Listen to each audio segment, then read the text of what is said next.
Olá, cientistas! Sejam bem-vindos a mais um episódio do nosso podcast Ciência na Telha.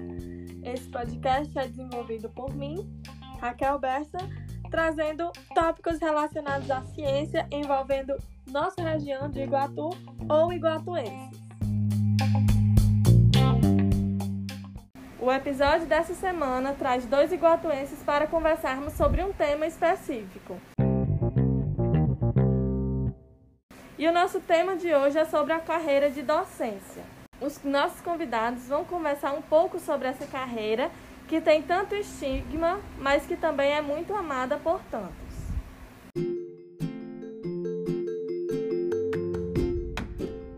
George Vades de Andrade é filho de Miguel Pedro de Andrade e Adelina Ângelo de Andrade.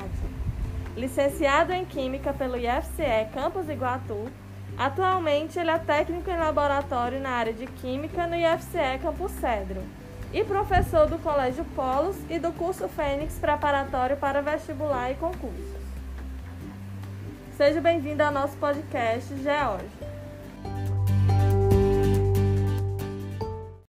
Obrigado, Raquel. Muito obrigado pelo convite.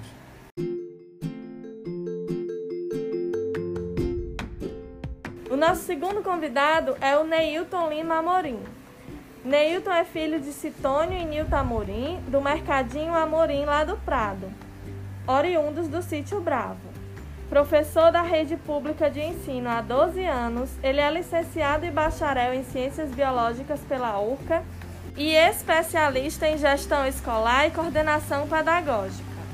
Professor diretor de turma de Biologia e Projeto de Vida na EEP Lucas Emanuel de Lima Pinheiro e professor de Química no Colégio Polos. Nas horas vagas, Neilton gosta de assistir novelas, filmes e séries, ir aos sítios no domingo, estar com os familiares, cantar na igreja. Seja bem-vindo ao nosso podcast, Neilton. Muito obrigado, Raquel. É um prazer estar aqui com vocês.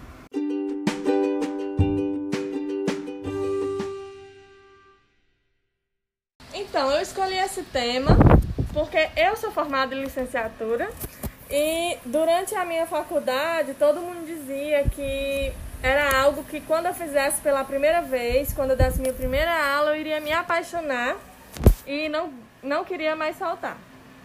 Essa paixão não aconteceu comigo.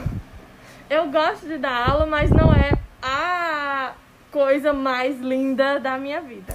Então eu decidi convidar 2 colegas, professores, para falar um pouco também sobre essa experiência deles na docência. Como é que aconteceu para você, George, essa escolha pela docência? Você realmente sentiu esse amor que todo mundo fala nas suas primeiras aulas? Bem, Raquel, aquela coisa, nós não somos produtos do meio, mas a gente recebe muita influência do meio. Então, assim, a minha família, eu era pequeno e via muitos professores, irmãos meus professores, né? Às vezes pessoas que não estavam na sala de aula ensinando oficialmente, mas, por exemplo, minha irmã, a Vilma, ela era bancária, mas geralmente ajudava pessoas quando iam fazer concurso para o Banco do Brasil, iam lá para casa para ela também ensinar. E aquilo ali foi me motivando para escolher essa carreira, para seguir a questão da docência. Isso influenciou muito, a questão familiar. E você, Neilton? Bem, assim, a minha escolha, aos passos que eu fui caminhando, eu fui percebendo que eu me encaixava, mas eu entendo esse seu lado, desse amor não ser de repente. Mas eu não posso dizer que comigo foi o mesmo, assim. Quando eu entrava numa sala de aula e quando eu entro até hoje, eu me identifico com a diversidade que a gente vê na sala, muita gente, assim, aquela capacidade que o professor tem de se aproximar do outro com o conteúdo, quando pratica uma experiência, quando não pratica. E também eu me lembro muito que desde novo eu gostava de trabalhar com gente, de trabalhar com pessoas, de ensinar. Eu fui até seu catequista, então eu acho que a igreja, né, me ensinou muita coisa, dessa coisa de estar liderando, de estar ali dentro de uma sala, ensinando seja o que for. E assim, eu me dou muito bem na minha área e eu sou muito feliz. Acho que foi a vida mesmo, foi um incentivo. Não vou dizer que tive muito empenho da família para ser professor, porque na minha família, praticamente eu e alguns primos fomos os primeiros a nos formarmos. Então, o que eu acredito é que saber que uma tia-avó já foi professora, minha avó, não acho que me identificou tanto, mas eu acho que sim a paixão por trabalhar com pessoas. Legal. É assim, também vou me retratar um pouco, porque eu falei que não gostava, não tive esse amor nas primeiras aulas, mas também foi algo que meio que me aconteceu, né? Eu me preparava não para ser professora, não para fazer química. Como eu já contei aqui, eu me preparava para fazer medicina. Então, a pessoa que se prepara para fazer medicina, ela não está preocupada no interpessoal, em passar aquilo ali, tá preocupada em aplicar aquilo ali numa prova, num vestibular, né? Então, vamos dizer de certa forma, o mindset que eu vinha criando enquanto eu estava no ensino médio era algo para eu aplicar num papel e não saber passar para outras pessoas. E então, assim, por que ser professor dessa área? Por que vocês escolheram a química e a biologia? Bem, eu não posso deixar de citar o nome de Sebastião, que foi meu professor lá no Rui Barbosa, que foi um grande incentivador para que eu estudasse química, né? Ele chegava para mim e dizia: Jorge, você tem que pegar uma coleção de cada disciplina e procurar resolver todas as questões. Com certeza vão aparecer dúvidas, mas como eu trabalho aqui no Rui Barbosa pela manhã, fora da sala de aula, sempre que tiver uma dúvida numa questão, você pode vir aqui e aí eu vou resolver a questão para você, lhe explicando também. Então, assim, eu não posso me ofuscar de agradecer muito ao professor José Sebastião Pereira, que ele foi um grande incentivador na minha vida em relação ao conhecimento que eu tenho hoje da química. Eu escolhi a coleção de Ricardo Feltri para resolver as questões e sempre que levava lá as questões que eu tinha dúvida e ele sempre me acolheu muito bem. Comigo é que desde pequeno eu me dava muito bem em matemática, física, química, biologia. Assim, eu amava. Quando mandava eu decorar um livro, assim, resolver aqueles exercícios de fixação, eu gostava muito e eu me identificava. Só que com o passar do tempo também, eu fui percebendo, assim, aquela disciplina que eu achasse que eu ia conseguir me aproximar mais, que o meu conteúdo, eu conseguisse me aproximar mais do meu aluno e levar para a realidade dele. E eu encontrei isso na biologia, tá?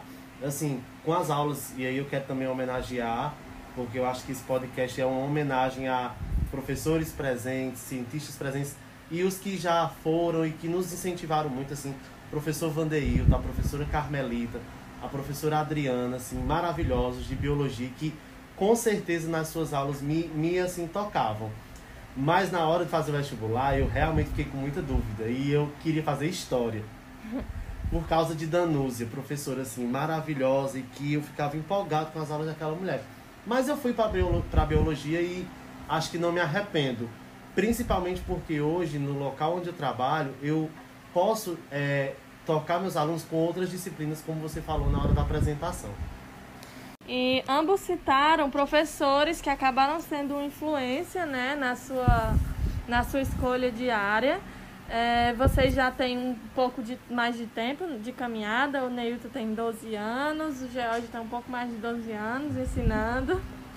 E vocês acham, ou vocês já tiveram a certeza de algum aluno que vocês talvez tenham impactado da mesma forma? Não vou dizer aqui que eu tenho realmente a lembrança de algum aluno que eu tenha impactado para que ele tenha seguido essa carreira, principalmente na química, né? Talvez na docência, mas não sei na disciplina em si. Não me recordo agora. Mas queria aproveitar um gancho que o Neilton falou, de professores, que eu citei o Sebastião, e também eu não posso deixar de citar um fato que aconteceu quando eu fazia a antiga 8ª série, hoje 9º ano. Quando eu estava precisando tirar um 9 para passar por média em História, o professor era Dr. Edson, que era também diretor do Rui Barbosa, e o assunto era renascimento. Eu estudei muito esse assunto, porque eu não queria ficar de recuperação, e realmente eu tirei a nota que eu precisava. Alguns alunos ficaram em recuperação e ele chegou para mim e disse: ei, velho, ele chamava de velho, ei, velho, eu queria que você elaborasse a prova de recuperação para os meninos. E eu, na verdade, achei que aquilo ali ele estava brincando comigo, mas eu vim para casa e elaborei realmente uma prova com muito zelo para que fosse passado para os alunos. Eu cheguei lá, entreguei para ele a prova, ele leu, aí ele olhou para mim e disse se eu já tinha elaborado alguma prova. Eu disse não. Aí ele disse, e eu posso confiar em passar essa prova para os alunos? Eu disse, pode. E eu vim para casa, mas também não acreditei que aquela prova ia ser passada para os alunos. Mas realmente no dia da prova eu fui lá por curiosidade para saber se era aquela prova que tinha sido passada para os alunos, e realmente tinha sido. E esse fato também foi uma das coisas que me influenciou muito, porque eu tive muito zelo na hora de elaborar essa prova para os meninos. Então também não posso deixar de citar o Dr. Edson, que foi um grande influenciador na minha vida. Assim, sim, eu acho que teve um período que eu, assim, me descobri muito, assim, eu dei uns passos bons na docência, foi quando eu trabalhei na EP Amélia Figueiredo, né, que é uma escola profissional aqui no Iguatu, e que foi anterior à da Lucas Emanuel. E eu tenho uma aluna que eu me recordo, o nome dela é Michele, ela está fazendo, acho que Michele já está fazendo um mestrado em biologia, e ela dizia, já me disse em encontros assim casuais, que ela faz biologia e fez por minha influência, a influência da outra professora que ela tinha também, né? Também eu já ensinei, ensinando química e biologia, sempre aparecem sim alunos que dão essas informações pra gente, sim. Eu lembro, vocês falando aí, eu também lembrei aqui, que quando eu fazia mais ou menos 8ª série, já eu ensinava em uma determinada escola, que eu também não vou dizer o nome porque eu não lembro se era mesmo a escola que eu tô pensando. Mas ele trabalhava numa escola e ele trazia as provas dos alunos e o gabarito para eu corrigir, e eu achava o máximo. Era a parte de ser professora que eu tinha contato durante o ensino médio e ensino fundamental. Eu achava muito legal. Isso também, assim, de certa forma, é protagonismo, né? Sei lá, acho que pode-se ver protagonismo nisso também. E outra coisa, geralmente a gente que é professor, com certeza o Neilton deve concordar comigo, que a gente não vai procurar uma pessoa que, vamos dizer assim, não queira nada com estudo, que não seja um bom aluno, né? Então eu via na Raquel o esforço dela, realmente a gentileza dela, né? O cuidado, todo o zelo que ela tinha. Por isso não que eu pedi justamente a você para fazer isso, Raquel. Então, tenho certeza que era muito mais bem corrigido do que eu. E eu pensando aqui um pouco também sobre essa pergunta, não sei se teve algum aluno que foi impactado assim por mim, né? Inclusive, se tivermos algum aluno que foi impactado pelo George, pelo Neilton, ou por mim, se manifestem, mande um alô aí pra gente. Que geralmente não é algo que a pessoa acaba dando um feedback. Mas é muito interessante também o vínculo que às vezes a gente cria, né, com os alunos, e que eu acho que turmas que a gente acaba criando mais um vínculo, que a turma é mais aberta, acaba criando uma melhor relação, você consegue ensinar melhor. Então, se você está no ensino médio, crie um vínculo com o seu professor, vai ser bom para todo mundo. Quais são os pontos positivos de ser professor e os pontos negativos? O que vocês acham? Acho que o ponto positivo é a gente levar o conhecimento às pessoas, né? Isso é muito importante.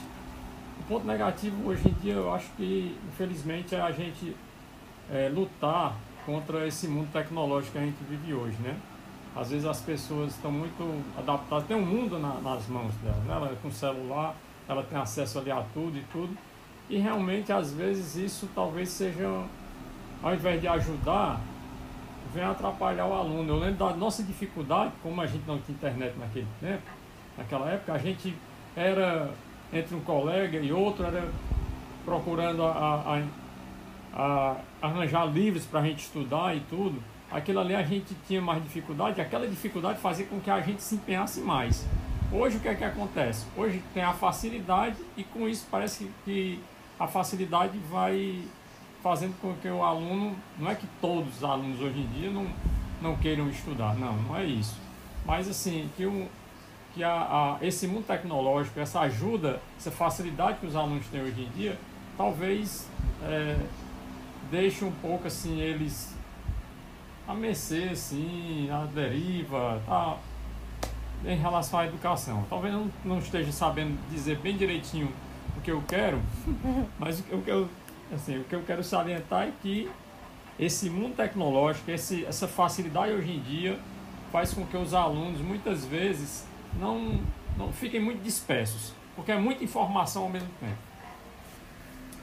Bem, eu acho que um ponto positivo muito, que eu acho que eu só vim perceber esse ponto, acho que nos últimos anos de docência, que é, se eu tivesse outra profissão, eu ia envelhecer muito cedo, e eles não me deixam envelhecer, porque eu tenho 34, mas eles têm 15, 14, e aí eu fico conversando com eles, eu fico sabendo coisas da geração deles, e aí eu vou me atualizando, e eu acho que isso me faz muito bem. Eu me sinto mais jovem, mais atualizado, eu me sinto no mundo. Não no meu mundo da minha geração, naquelas músicas que a gente gosta, mas eu me sinto em vários mundos. Quando eu vou para uma especialização que eu dou aula, ou quando eu estou com os meninos de ensino fundamental, aí eu ainda fico mais ainda, tipo, sabendo esses jogos que eles adoram, que é longe da minha geração, e eles adoram esses jogos aí em grupo, então eu fico entendendo melhor isso. Eu acho que isso é um ponto positivo, dentre tantos. Mas eu acho que a gente poderia escolher só esse, mas são muitos pontos positivos. Eu acho que um ponto positivo, um ponto negativo hoje, são os desafios sem limites que são colocados para o professor hoje. Porque nós sabemos que nós estamos num estado do Brasil, o Ceará, que tem bons resultados na educação, principalmente na educação pública. E eu acho que esses bons resultados estão assim nos sobrecarregando, sabe? Eu acho que esses professores que nós acabamos de homenagear, eles tocaram nossos corações, nossas vidas. Mas hoje nós somos professores que, assim, a gente está responsável por muito mais coisa. Tipo, eu não sou professor apenas de química ou biologia daquela escola. Eu hoje preciso ter consciência das competências socioemocionais. Eu preciso ter consciência da realidade financeira, familiar daquela criança, daquele adolescente. Então, assim, existe uma cobrança, e eu acho que essa cobrança está caminhando para ser um ponto assim negativo, em colocar somente na escola muita coisa. Então eu acho que é um ponto negativo que no momento presente, tipo daqui a 10 anos, se você estiver escutando esse podcast, talvez tenha mudado. Mas eu acho que eu quero falar um ponto negativo do momento atual, que nós estamos vivendo nos últimos 10 anos, onde nas escolas do estado tem um diretor de turma, e o diretor de turma tem que ser um terceiro pai. Né? Então é muita cobrança. A gente está se dando bem? Tá. A gente está tendo resultado bom? Tá. Mas como é que esse professor também está ficando com essa cobrança toda? Um ponto negativo que eu vejo geralmente sendo falado é sobre a valorização, né, do professor. Como é que vocês veem essa valorização? Vamos falar exatamente hoje. Aqui, depois de 6 meses de pandemia e tal, vocês acham que modificou alguma coisa? Que ainda precisamos melhorar essa parte de valorização do trabalho do professor? Ou gostariam de comentar algo sobre esse tópico da valorização?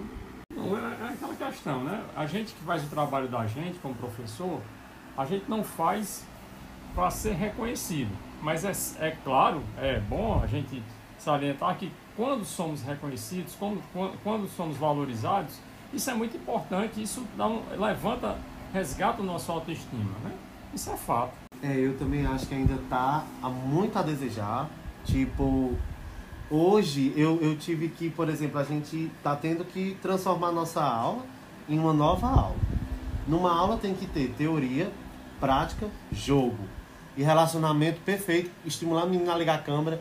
Então, assim, é como se essa valorização é a pauta, é o ponto negativo que a gente mais cobra de todo o tempo, que eu acho que os meus professores, os professores dos meus professores sempre pediram. E muitas vezes se pensa que é pelo valor financeiro que o professor ganha. Mas não é só isso. É valorizar também aquele momento que a gente está com o aluno. É valorizar também o nosso planejamento. E eu queria tocar nessa pauta de dizer assim, hoje, né, nós passamos um dia inteiro, uma manhã, para criar uma aula. Porque eu tenho que ir lá no Kahoot, eu tenho que ir lá no livro didático, eu tenho que ir lá na internet, que eu tenho que voltar com uma música, que eu tenho que voltar com um vídeo para estimular um texto complementar. Então, assim, essas aulas do momento atual, elas são muito mais complexas. Assim, o primeiro semestre é um semestre muito intenso de aprender e muitas vezes a gente aprende, está preparado e não tem o feedback do aluno. Então, eu acho que essa valorização que eu gostaria de colocar aqui é a valorização do nosso produto, que é esse conhecimento todo bem arrumadinho, bonitinho para aluno, e a gente não está recebendo, dizer, tipo assim, professor, nota 10, eita, que coisa boa, né? Que aula, que 30 minutos, que 40 minutos bons de se conhecer. Nem sempre a gente recebe essa valorização. E como é que vocês acham que mudou ou se encaixou na sua vida pessoal o fato de ser professor? Assim, o fato de ser professor, para mim, mudou, ele traz uma mudança como pessoa também, né? Eu acho que quando você é professor, que você trabalha ali com várias pessoas ali como alunos e tudo, você vê a particularidade de cada um, né? Já que você é uma pessoa, você sendo um professor responsável e tudo, você vai então conhecendo pessoas diferentes, né?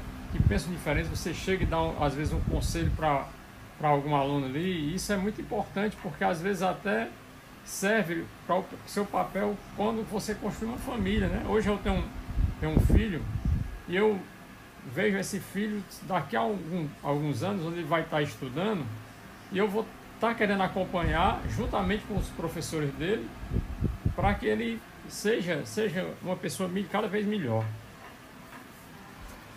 Não, com certeza, assim, para mim, eu acho que ser professor transforma a gente todo dia. A gente tem a oportunidade de ver muita coisa da sociedade e, assim, eu tô me policiando muito nos últimos tempos porque a gente fica brigando muito, levantando muita bandeira e às vezes se afasta das outras pessoas. Tipo, eu gosto de dizer assim, as pessoas, meu Deus, na tua escola tem isso, na escola que você trabalha tem isso. E a gente às vezes pensa que todo mundo está enxergando o que tem na minha escola, mas só quem enxerga sou eu e os alunos, alguns, que se observam, que se percebem.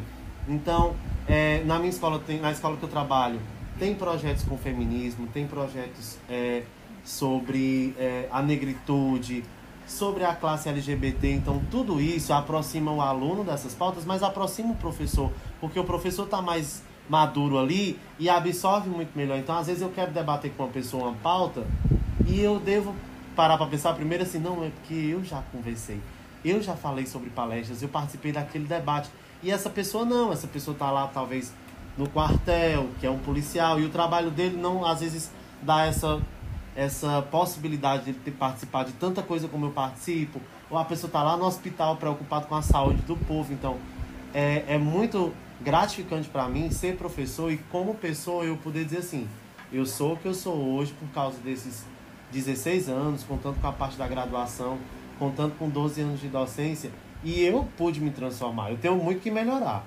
mas o pouco que eu já melhorei foi por ser professor. Até eu mesmo falando, assim, lembrando tanto que eu mudei desde o início da minha graduação por estar nessa formação mais humana de professor, né? Eu lembro que eu entrei na minha graduação totalmente fechada a alguns assuntos, e até dando um exemplo prático aqui. Para quem não sabe, o Jorge foi meu colega de sala na graduação, fazemos muito trabalho. Talvez ele lembre desse episódio. A nossa professora, Madalena, ela passou um trabalho uma vez em que a gente tinha que ir para uma escola, visitar uma escola e falar sobre o projeto pedagógico, falar sobre a estrutura mesmo da escola. E, minha gente, estou falando aqui para vocês que eu fui visitar a escola pública, foi a minha primeira vez numa escola pública. Eu achava que eu ia chegar lá e ia ter cadeira quebrada por todo lado, aluno batendo em professor em tudo, e eu fui e apresentei, inclusive na sala, pedindo desculpa pelo preconceito que eu tive antes de ir, porque me mostrou, assim, uma vasta possibilidade de coisas, muitas opções, muitas oportunidades na escola pública, né? E se eu citar, por exemplo, só esse fato, já me mudou em tantas outras formas, sem contar que quando você tem contato com o aluno, você tem que pensar um pouco na realidade do aluno, né? Você acaba mudando conceitos que você tinha. E que bom que a gente muda, que somos seres em constante evolução, né? E pra gente já chegando aqui no final do nosso episódio, eu quero perguntar que conselhos que vocês dariam para quem está pensando em ser professor, em seguir essa carreira. Eu, primeiramente, digo o seguinte, que as pessoas que querem realmente seguir a carreira da docência, que coloquem amor no que faz, né? Na verdade, não só na docência, em tudo que você for fazer. Tem gente que faz, às vezes, alguma coisa porque ganha muito dinheiro. Então, o que eu quero deixar claro é, faça o que você gosta. Porque você fazendo o que você está gostando de fazer, você vai se sentir que você não está nem trabalhando. Aquilo ali é algo que, na verdade, é prazeroso para você. Então, assim, se você quer realmente seguir a docência, se você se identifica com aquilo ali, pode seguir em frente com muito amor, que você com certeza tem muita contribuição para dar ao mundo. Eu acho que a palavra que Jorge disse, né, é a mais adequada, mas a gente, para não se repetir, vamos colocar aqui responsabilidade. Gente, é muita responsabilidade. Então, tá pensando em ganhar dinheiro, estuda mais um pouquinho, já que o curso que talvez para ganhar dinheiro você vai precisar estudar mais um pouquinho, porque é mais concorrido e tal, vai precisar ir para outra cidade, estuda mais um pouquinho, não vai não. Mas quer mesmo ser professor, quer transformar vidas, quer tirar as pessoas da caverna, igual o mito de Platão aí, vai. Quer mesmo abrir os olhos das pessoas, mas vai com responsabilidade. E se você está na graduação já, foca em prática, foca em novas tecnologias, não perde tempo fazendo outra coisa. Vai aprender essas novas metodologias, vai passar esses 4 anos, porque eu acho que se eu pudesse voltar no tempo, eu diria isso para mim mesmo. Porque na minha época ainda não era época assim, porque eu acho que vocês fizeram a graduação depois de mim, eu acho, né? Então, eu acho que já estavam mais alertados em relação a isso. Porque é a realidade, nós precisamos estar muito próximos dos nossos alunos. Então, foca aí na teoria, mas também foca muito na prática, diversidade aí na hora da aula, para aproximar o aluno e você não perder.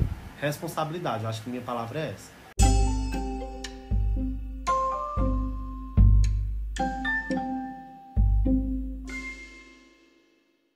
Então, chegamos ao fim de mais um episódio muito produtivo. Adorei conversar sobre isso.